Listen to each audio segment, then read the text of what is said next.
தளபதி விஜயோட கடைசி திரைப்படம் தான் 69வது திரைப்படம். வினோத்தோட இயக்கத்துல கேவிஎன் புரொடக்ஷனோட தயாரிப்புல இந்த ஒரு திரைப்படம் வந்துட்டு இப்போ ஷூட்டிங் போய்க்கிட்டு இருக்கு அப்படின்னு சொல்லலாம். இந்த திரைப்படத்துக்கு பார்த்தீங்கன்னா, ஜனநாயகன் அப்படின்னு சொல்லிட்டு டைட்டிலும் அனௌன்ஸ் பண்ணியிருந்தாங்க. இந்த ஒரு திரைப்படத்துல தளபதி கூட பூஜா ஹெக்டே, மமிதா பைஜு, பாபி தியோல், பிரியாமணி இப்படின்னு பலருமே நடிச்சிட்டு வராங்க. தளபதியோட கடைசி திரைப்படம் அப்படின்ற காரணத்தால திரைப்படத்து மேல ரசிகர்களுக்கு எதிர்பார்ப்பும் அதிகமா இருக்கு. இது ஒரு அரசியல் சம்பந்தமான கதைக்களமா இருக்க வாய்ப்புகள் இருக்கு அப்படின்னும் சொல்லியிருக்காங்க.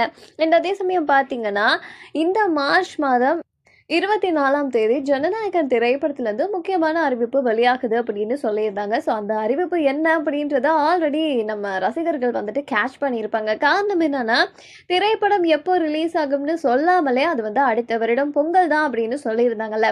ஸோ இப்போ பார்த்தீங்கன்னா கன்ஃபார்மாக வந்து சொல்லிட்டாங்க. நெக்ஸ்ட் இயர் வந்து பொங்கல் ரிலீஸில் தளபதி விஜயோட இந்த ஜனநாயகன் திரைப்படம் வந்துட்டு வெளியாக போகுது. ஜனவரி 9th அப்படின்ற தகவலை வந்துட்டு வெளியாக்கியிருக்காங்க. ஸோ ரசிகர்கள் உச்சக்கட்ட ஹாப்பியில் இருக்காங்க. தளபதியோட மோதிக்க போற இன்னொரு திரைப்படம் எதுன்னு தான் தெரியாம இருக்கு. ஸோ வெயிட் பண்ணி பார்க்கலாம்.